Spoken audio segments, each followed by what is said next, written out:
So hello everyone. So we are continuing the last chapter, that is the flow of liquid through pipes, that we have discussed in the last class. So we have completed the various types of losses, that those are maybe major losses and minor losses, and we have derived the equation for the major losses. That means we have derived the equation for the Darcy's-Weisbach equation and the Chase's equation. Now we will see what is the hydraulic gradient line and total energy line, as well as we will derive the equation for the minor losses. So let us start. So in this particular contents we have completed the major losses, what are the types of major losses and the types of minor losses, and the derivation of the Chase's equation is also done. The derivations of Darcy's-Weisbach equation is also done. Now today we will see this particular thing, that is the hydraulic gradient line and total energy line, and after the hydraulic gradient line and total energy line I will show you the derivation of the minor losses. Okay, so let us start. So now I will discuss about the total energy line and hydraulic gradient line. Okay, so both are actually indicating a line. Okay, so consider there is a pipe. Okay, consider there is a pipe. Now fluid is flowing like this inside the pipe, right? And you already know that if you take any two sections, suppose I am taking one section over here, another section over here, this is 1 1 and this is 2 2, sorry, and this is 2 2. Okay, now if you apply the Bernoulli's equation,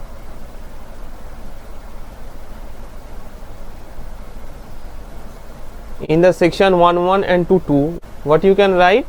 P1 by rho g plus V1 square by 2g plus Z1 equals to P2 by rho g plus V2 square by 2g plus Z2 plus, there are some losses, right? So consider this is H. Now why this loss? Because we are considering the real fluid, not the ideal one. Because if you consider the ideal fluid, then there will be no losses. Okay, so as we are considering the real fluid, so there will be some losses. So that means what? This particular value is greater than this value, right? Because if you write that x equals to y plus z, so definitely this x is greater than this y, right? We can write like x is greater than y. So that is why what this total energy line says, that if you make a graph x versus y, suppose this is the, in this x direction, this is the direction of flow, consider this is direction of flow,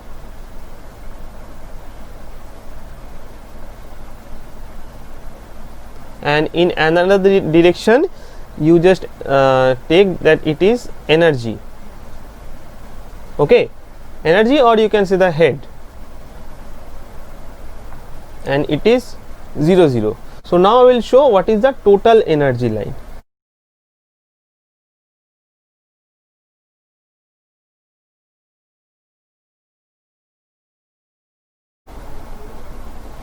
So what is total energy line? It is a line joining the points which represents the total head of different section of fluid flow. So in our case we have two sections, section 1 1 and section 2 2.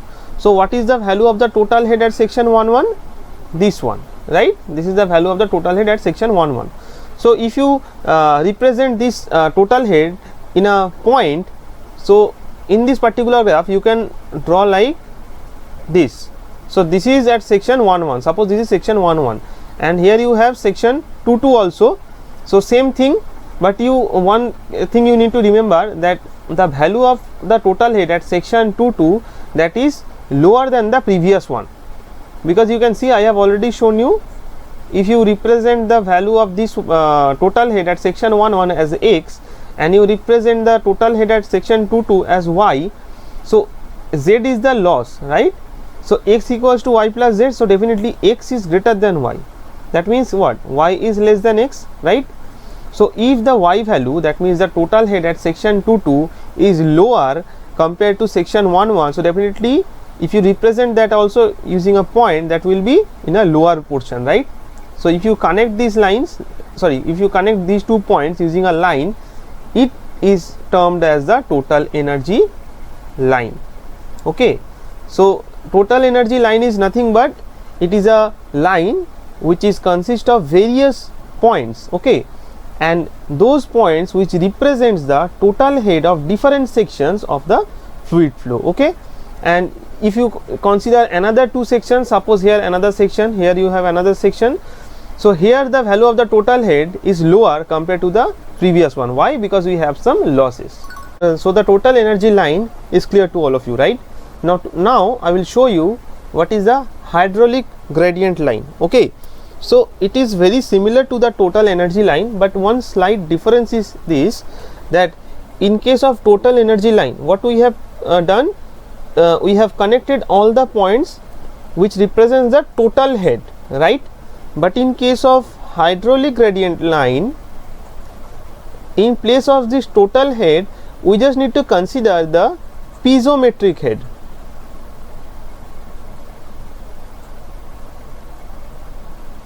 Piezometric head, that means in case of total head means what?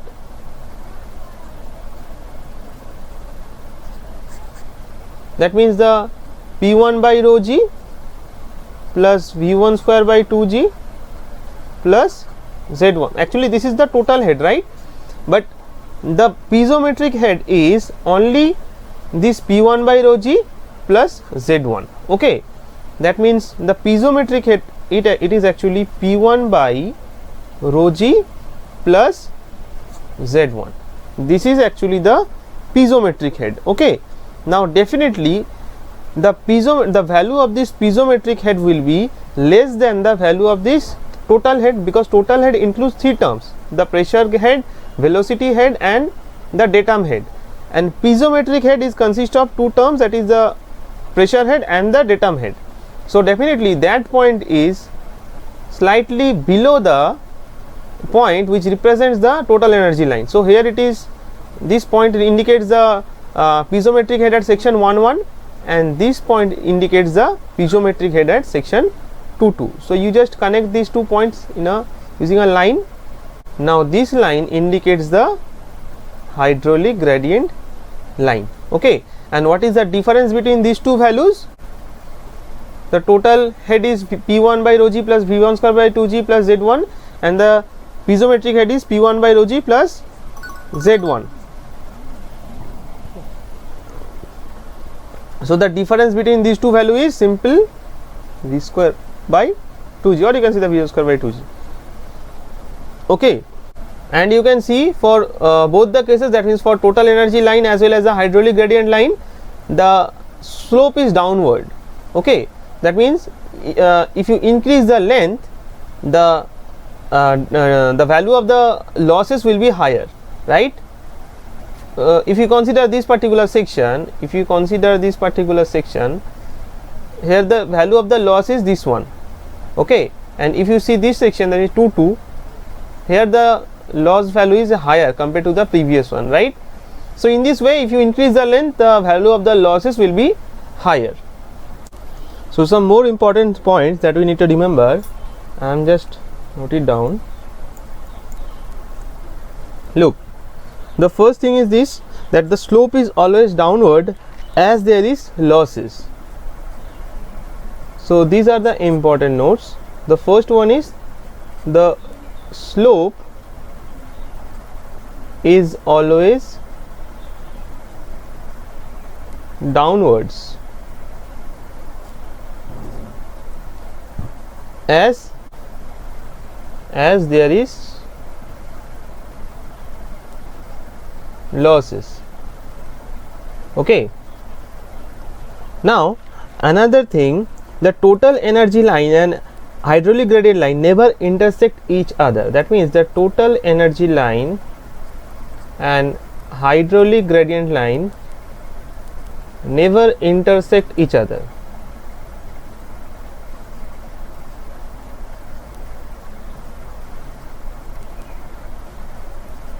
The third point is total energy line is always above the hydraulic gradient line. The total energy line is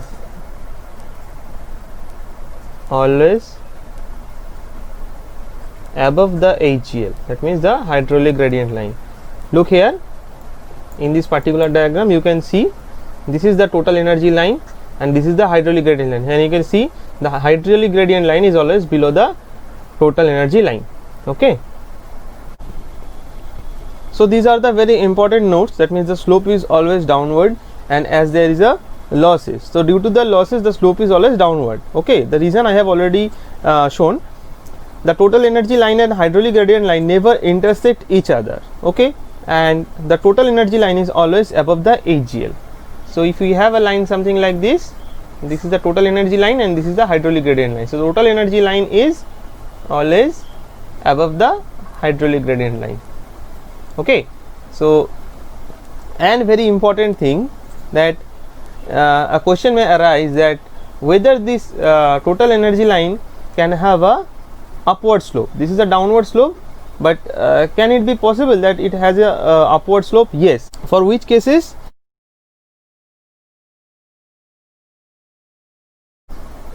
So if total energy line has an upward slope, it means energy is being supplied. That means you seen the pipe section that I have already drawn. So if there is any external source of energy in between these, so for that cases the slope may be this particular slope may be looking like a upward slope. Okay, so for that special case the TEL may be in upward direction. So now in case of hydraulic gradient line, so how we get this particular line? So this is basically line joining the points which represent the piezometric head, right? Piezometric head means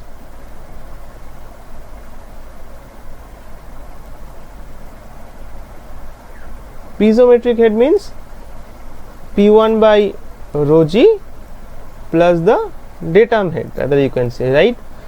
Now here you can see we have a datum, right? So it basically depends on the datum as well as the pressure head. So if we have a pipe something like this, okay, so here basically if you consider this is the datum, so here Z1 is near to the Z2, or you can say it is equal. But if we have a pipe which is having a slope something like this, okay, in such cases this will be the datum head. So initially the datum head it is Z1, and here at the end the datum head is Z2. So in this particular case Z1 is less than Z2, right? So Z2 is having a higher value. So it may happen, as we have determining the piezometric head of several 2 points, so it may happen the slope may be upward. Okay, so in such cases the hydraulic gradient line that we get, that is having a upward slope. And in case of total energy line, if we put any external energy, then we get the upward slope. So this is a very important point. Okay, so now we will see what are the minor losses in the flowing fluid through pipes.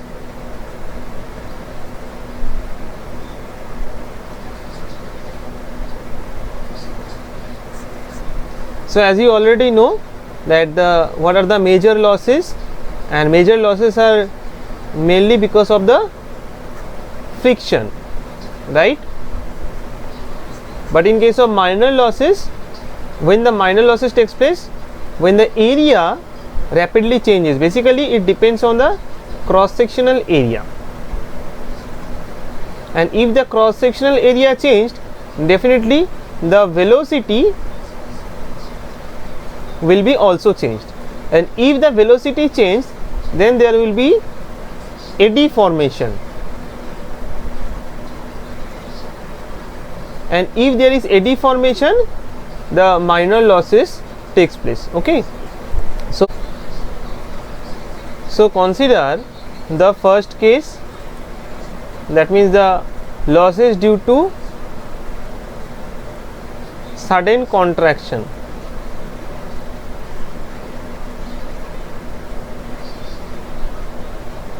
Okay, we will determine the value of the loss, that is for the sudden contraction.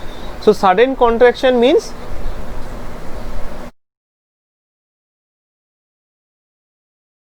suppose this is XX, here the cross sectional area rapidly changed, and suppose this is XX.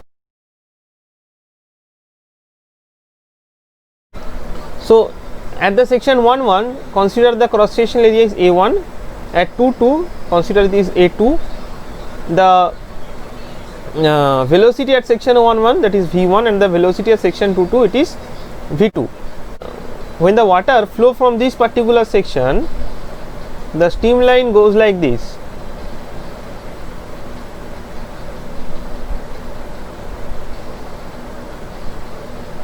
Okay, so the streamline goes like this, and there is a formation of minimum cross sectional zone.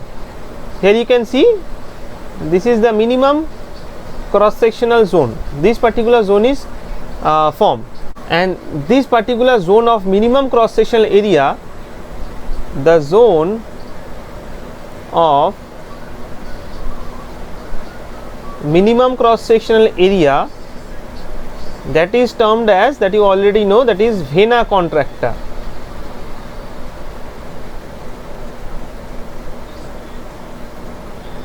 Right? So this is the vena contracta. So consider this is section 3.3. So at this particular section 3.3, suppose here the velocity is considered as Vc, and area of at vena contracta, that is AC. Okay, now this particular situation, that is section 3.3 and section 2.2, it is similar to the sudden enlargement. Here you can see, here the cross sectional area is lower compared to the section 2.2, right? So in case of sudden enlargement, this is the case of sudden enlargement, right? This is section 1.1 and 2.2, and suppose the area here is A1, and suppose the area here is A1, velocity is V1, and here it is A2 and V2. So what is the loss? That is HE, and the value is V1 minus V2 whole square by 2G, right? Now if you apply this particular thing, if you apply this rule here, because this is here it is the similar situation takes place, right? So in place of A1 and V1 we will put AC and VC. So we will write here like HC, because C indicates the contraction. Okay, so HC is equals to VC minus V2 whole square by 2G. Okay, because in place of V1 here we have VC, that is the velocity at vena contracta. So HC is equals to VC minus V2 the whole square by 2G. So if we take common V2 by V2 square by 2G, so I am taking common V2 square by 2G, we will get VC by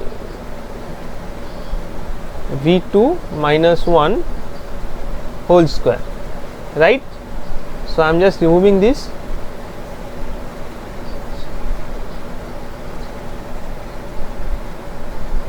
Now as per the continuity equation, what we know, AC VC equals to A2 V2, right? Now from here we can write that AC by A2 equals to V2 by VC, right? And we also know that AC by A2, it is nothing but the CC, and that is coefficient of contraction. So AC by A2 equals to CC, that is the coefficient of contraction. So here you can write that is equals to CC, that means AC by A2 equals to V2 by VC equals to CC. Now you just put this value, that means V2 by VC, that is equals to CC, right? So give it equation number 2.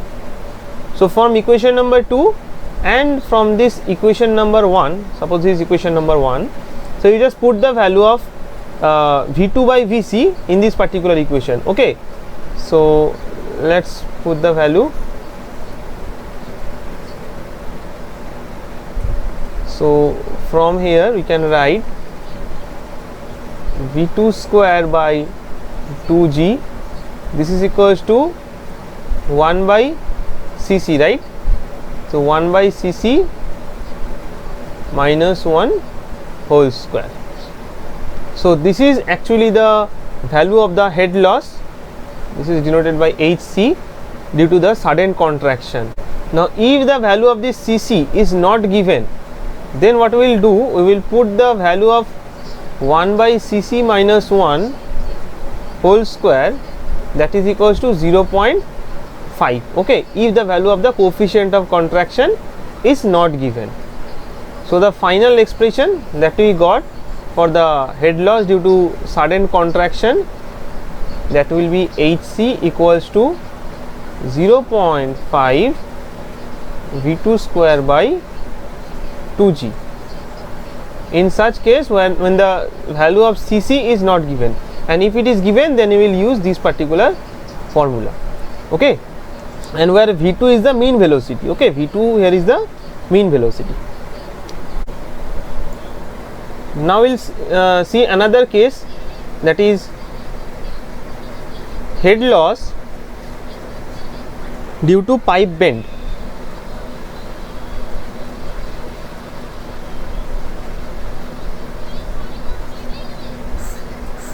Okay, so the value of the head loss due to pipe bend, that is denoted by HB, H suffix B, and that is equals to KB into V square by 2G. Okay, and this particular value KB is the coefficient of bend. KB is the coefficient of bend, and this particular value is given with the manufacturer of the pipe, as it depends on the angle.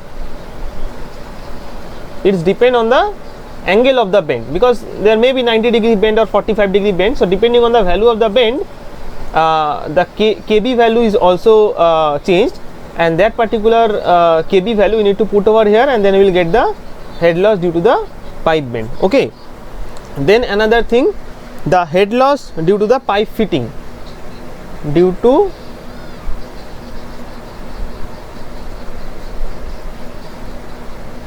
pipe fitting, and it is denoted by the HF.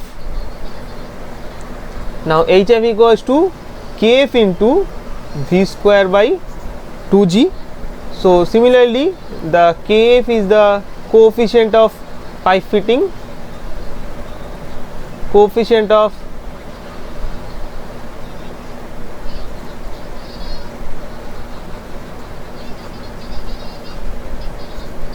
pipe fitting, it is also given, and V is the mean velocity here also. Similarly here also V is the mean velocity, so you can determine the value of HF. Okay, now the last two thing is remaining in the minor losses, that is for the head loss due to the pipe entrance, due to